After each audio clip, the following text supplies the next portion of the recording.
Good morning and welcome to the Morning Scoop for Wednesday, February 10th. This is your daily Buckeye fix. I'm Tom Orr. The Minnesota game is in 204 days. The game against Michigan in 290 days. For a little while on Tuesday, it looked like for the second time in about a month, Ohio State was about to have an opening on their defensive coaching staff. And then after linebackers coach Al Washington appeared to be leaving to be the defensive coordinator of Tennessee Volunteers, he then changed his mind at the last minute, decided to stay in Columbus with the Buckeyes. So now the main question is, what will that mean for this year's Ohio State defense? And my guest today is the perfect person to answer that question. Coincidentally enough, Buckeye Scoop's X's and O's guru, Ross Fulton. Ross, I guess the first question is what you would have liked to see Ohio State do with that open staff position if Washington did, in fact, end up leaving. Yeah, thanks. So, I guess it was also sort of what I was thinking in terms of the position that Matt Barnes is still filling, where, I'd like to see them have brought in someone who has some recent experience coaching under the Pete Carroll coaching tree, which is basically where Ohio State, what people like to refer to as the Singlehigh, scheme, where they play a lot of cover one, cover three, have a middle of the field safety and the other safety rolled down. Someone who has experience with that, who can then help them because of that experience, know how to adjust within games to what they're seeing or, change ups to that defense. That's not, we can kind of talk about Matt Barnes, and that's kind of the direction they went in a strange roundabout way, but not directly. The other thing you would look for if they were replacing out Washington was maybe someone that Gary Combs feels comfortable with and has experience with, because, it's the defense is on his shoulders. I mean, he's the sole defensive coordinator now. And so, you want a staff that's working cohesively together. But obviously, I think, we're working under the assumption that Washington is staying, and so it'll be largely a cohesive staff. We've talked a lot over the past 6 months or so about that single high look that Ryan Day favors, the strengths, the weaknesses. Before we get too far down the line with any of this, is that something you are expecting to see more of this fall? Yes, I am, at least as the base defense. I mean, Day went a little bit back and forth in his most recent press conference, but to me, at least, seemed to strongly suggest that would be the sort of the nucleus of the scheme. And I think Gary Combs said the same thing when he was on the radio show, the Buckeye radio show the other week with after Day. And so, I think again that's going to be what they do. I mean, Matt Barnes, that's his experience as well. I've on Buckeye Scoop, I've repeatedly suggested to people to go look at his coaching clinic from last spring, where he walks through, how they teach the defensive backs to play cover one and cover three in this scheme. He came from coaching under Dan Quinn, who again is a Pete Carroll guy, DJ Durkin, who is a coach under Quinn and is a single high cover one, cover three guy. And so that's definitely Barnes' experience as well. And so I think that will still be the base. And then when I was talking about having someone come in that could help them change it up, I think that really has to be Gary Combs, because I think the guys that are there are really the ones with that experience, having coached under Hafley and been at Ohio State the last few years. And, it's going to be more incumbent on Combs to build off his time under Don Pease at Tennessee and with some change ups. Yeah, I mean, let's talk about that Barnes hire for a minute. I mean, that was Greg Madison left, and it was like, the world is your oyster. What would you like to do, Ryan Day? And he promotes Parker Fleming from within to do the special teams, moves Matt Barnes from special teams / secondary to you're in charge of the secondary. What does that tell you about the season? That what they're thinking about? Does that hint at anything to you in terms of what they're going to be trying to do this fall? Yeah, well, I guess a couple things. To me, it tells me that Ryan Day is comfortable and wants Gary Combs in charge of the defense next year, because, that's always when you're trying to bring someone in, even if you have a co-coordinator title to give them, when you're not putting them in charge, there's only so much latitude you have. And then as I was, referencing earlier, to me, Barnes is a single high guy. I really do think he is a good young coach. So I think, if they brought in someone with the equivalent of Matt Barnes' resume from the outside, I think people would have reacted a little bit more positively, ironically. But I think that Barnes has, again, a lot of the experience and teaching the defensive back techniques and mixing in, cover one and cover three. And as I said, then it's putting a lot ultimately on Kerry Combs to, as I said, when you can still be single high, right? And they can play that. They were like over 80% of the time in single high coverages this last year. And so there's two problems with that. Number one, that total was probably too high. You probably needed closer to like 70%. And number two, among that 80%, they played cover three almost 60% of the time and like cover one like 25%. And that just like can't happen. And that's, I don't put that all on Combs or the defensive staff. I think a lot of that's personnel. I mean, we all saw their corners try to play a lot of what happened when they played man coverage. But you need to be able to, if you're playing single high 70% of the time, let's say, you need to be able to mix at least about like half and half of that between cover one and cover three, or else you're just too predictable. You need to the offense can't know just because your safety's in the middle of the field what kind of coverage they're getting. Yeah, and that actually leads very neatly into my next question, which is, everyone spent much of last fall sort of shaking their fists at their television and screaming Kerry Combs' name in, not particularly kind tones. So how many of the issues that we saw last year were really a function of personnel rather than scheme or specific play call? And how much improvement do you expect to see on that front this season? Well, I mean, I think a big chunk of it's personnel.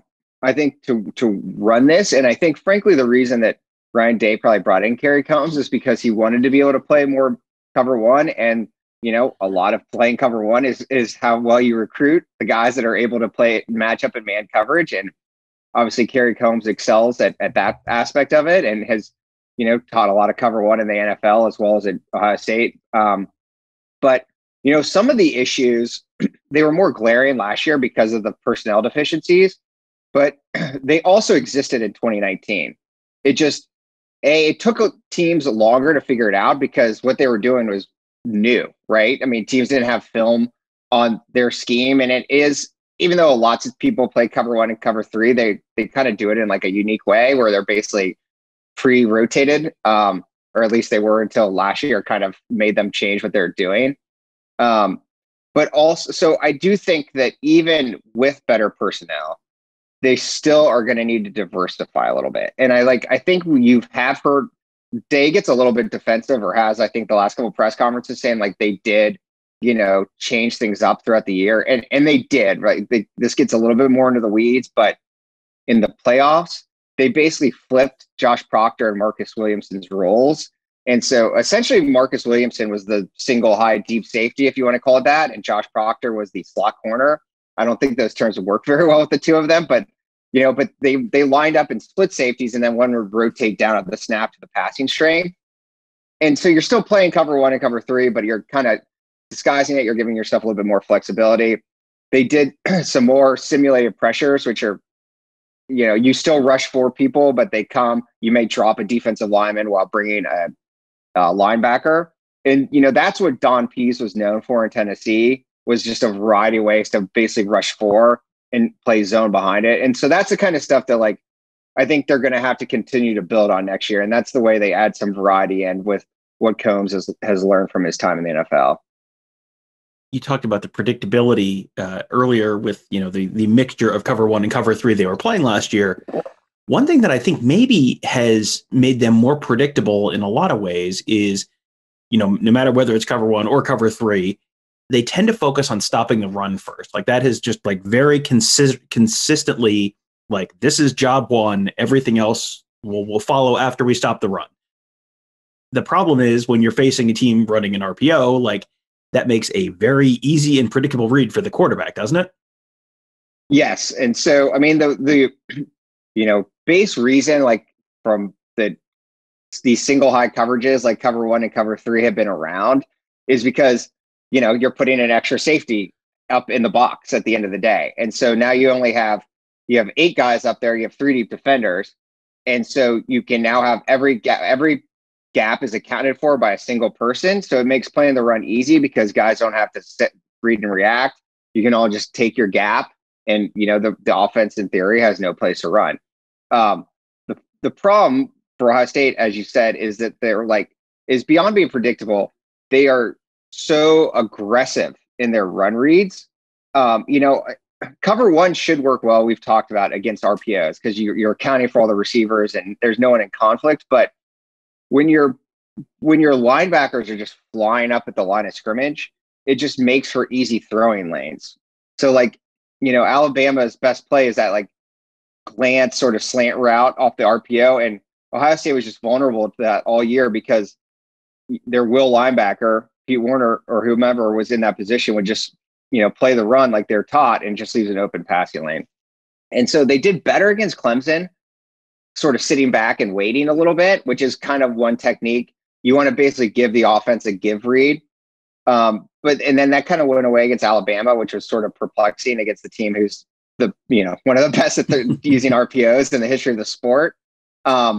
But yes, so there's both things that they can do in terms of changing coverages. There's also just technique things like that. Hey, we don't need to have our linebackers be so aggressive. We have a great defensive line. We can handle the run without devoting extra resources to it. And so I think conceptually, to your question, I think they need to focus more on playing the pass first and be less run obsessed. All right, so that I'm going to chalk that up as the first part of the answer to the next question, which is what kind of changes would you like to see them make this year? So in addition to that, what else would you like to see Ohio State do in the lead up to this fall to have a better defense? Yeah, so I mean, I guess that's a big one, and I think conceptually, we just saw it in the Super Bowl. We've seen the NFL playoffs. I think there is traction to be gained in football at this point by playing with a lighter box, and you can do that in quote unquote in any sort of coverage you want, but where you are basically, essentially willing to concede some on the ground to play the pass. Big plays. Football is a sport of big plays. Big plays overwhelmingly come out of the passing game, and so I'd rather see them be willing to give up some yards. So a couple ways to do that. I again, I'm just accepting that they're going to base out of this defense. And so I do like them using the split safeties like we talked about, with one rotating up. I think that makes them a little bit more versatile. I've also, talked about repeatedly, I would like to see them, whether you call it a bullet, whatever term you want to use, at that Sam overhang linebacker position, play a safety or a safety hybrid type. I've said I would like to see Josh Proctor play there. I think they recruited Court Williams as sort of that guy.